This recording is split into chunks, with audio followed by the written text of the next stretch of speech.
श्री स्वामी समर्थ. कुलदैवत, कुळाला सांभाळणारे दैवत म्हणजे आपले कुलदैवत असते. सर्वांची कुलदेवता आईसाहेब पार्वती माता आहे. तसेच सर्वांचे कुलदैवत हे भगवान शंकर आहेत. भगवान शंकराचे अनेक रूपे आहेत. त्यापैकी श्री मार्तंड भैरव म्हणजेच खंडोबा हे अखंड महाराष्ट्राचे आराध्य तसेच कुलदैवत आहे. महाराष्ट्रामध्ये 14 ठिकाणी खंडोबाची मुख्य स्थाने आहेत. त्यातील जेजूर हे प्रमुख स्थान आहे. जसा आपल्या कुलदेवीचा मान सन्मान केला जातो त्याचप्रमाणे आपल्या कुलदैवताचाही मान सन्मान करतात. तर हा मान सन्मान कधी करावा, किती वर्षांनी करावा, मान सन्मान करताना कोणकोणत्या वस्तू न्याव्यात, मान सन्मान कसा करावा हे नक्की पहा. खंडोबाच्या मान सन्मानासाठी आपल्याला 1.25 मीटर पिवळे कापड, एक उपकरण घ्यायचे आहे, एक टॉवेल घ्यावा, एक पिवळे धोतर घ्यावे, जर पिवळे मिळाले नसले तर पांढरे घ्यावे, एक पिवळा फेटा घ्यावा आणि एक टोपी घ्यावी. त्याचबरोबर म्हाळसाईसाठी आणि बाणाईसाठी ओटीचे साहित्य घ्यावे. त्यामध्ये ब्लाउज पीस, ओटीचे साहित्य, हळदी कुंकू घ्यावे. अशा प्रकारे हे मान सन्मानचे साहित्य आहे. सोबतच निवडलेले 108 बेलपत्र घ्यावेत. फुले आणि दवना मंदिरावरच घ्यावे. तळी भरण्यासाठी आपल्याला 5 खोबऱ्याच्या वाट्या लागतात. घरातून किंवा डायरेक्ट मंदिरावरच घेऊ शकता. आपल्या देवघरातील जो काही खंडोबाचा टाक किंवा मूर्ती असेल ती तांदळाच्या डब्यामध्ये ठेवून देवभेटीसाठी घ्यावी. तुपामध्ये भिजलेल्या 14 फुलवाती घ्याव्यात, कारण पूर्णाच्या आरतीसाठी आपल्याला 14 वाती लागतात. तसेच 1.25 किलो हळद घ्यावी. भंडारा, खोबरे वाटी, हार, फुले या सर्व वस्तू आपल्याला मंदिरावर मिळतात.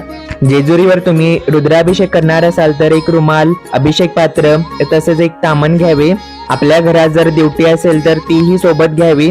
विड्याची 6 पाने घ्यावीत. खंडोबाला, म्हाळसाईला तसेच बाणाईला ज्यावेळी आपण श्रीफळ अर्पण करू त्यावेळी विडा आणि दक्षिणा ठेवण्यासाठी आपल्याला ही पाने घ्यायची आहेत. सोबत नित्यसेवा ग्रंथ आणि मल्हारी सप्तशती ग्रंथ असावा. हळद, कुंकू, गंध, अक्षता सोबत असावे.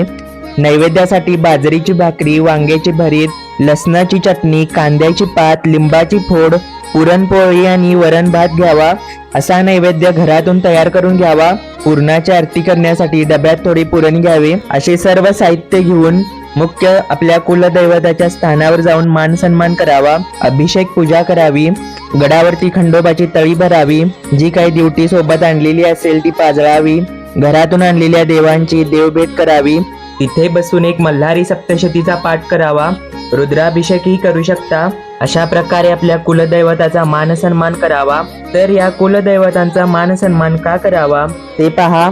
तर आपल्या संसारात ज्या काही अडीअडचणी असतील, ज्या काही समस्या असतील, जे काही त्रास उद्भवत असतात ते चुकीचे कुलदैवत आणि कुलदेवीची पूजा केल्यामुळे होत असतात.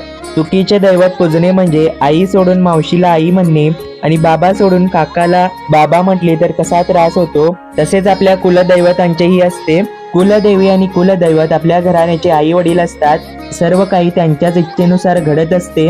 आपल्याला सुख, शांती, समाधान, जे काही घरात शुभ कार्य घडते, लग्न असेल, नोकरीच्या समस्या असतील, आरोग्य, संतती, संपत्ती, ऐश्वर्य आपल्याला या कुलदैवतांमुळेच प्राप्त होते. आपल्याला जो काही समाजात मान सन्मान मिळत असतो तो यांच्याच कृपेमुळे मिळत असतो. जर या कुलदैवतांचाच विसर पडला तर सगळ्याच गोष्टींचा खेळ खंडोबा होत असतो. आपल्या संसाराचा खेळ खंडोबा होऊ नये म्हणून नवीन लग्न झाल्यानंतर वधू आणि वर दोघांनी मिळून कुलदैवताचे दर्शन घ्यायचे असते. लग्नानंतर कुलदैवतांचा गोंधळ घातला जातो. आपल्या संसारात शांतता राहावी यामागचे हेच कारण असते. घरात एखादे मंगल कार्य असेल तर सर्वप्रथम कुलदैवतांचा मान सन्मान करावा. त्यांना मंगल कार्यासाठी आमंत्रण द्यावे. अशा प्रकारे कुलदैवताचा मान सन्मान करावा. मान सन्मान करून घरी आल्यानंतर खंडोबाचा अभिषेक करावा. पूर्णावरणाचा नैवेद्य करावा. वाघ्या मुरळी जेवू घालावेत. आपल्याजवळ वाघ्या मुरळी नसतील तर एक धनगर जोडपे जेवू घालावे. माहिती कशी वाटली नक्की सांगा. श्री स्वामी समर्थ.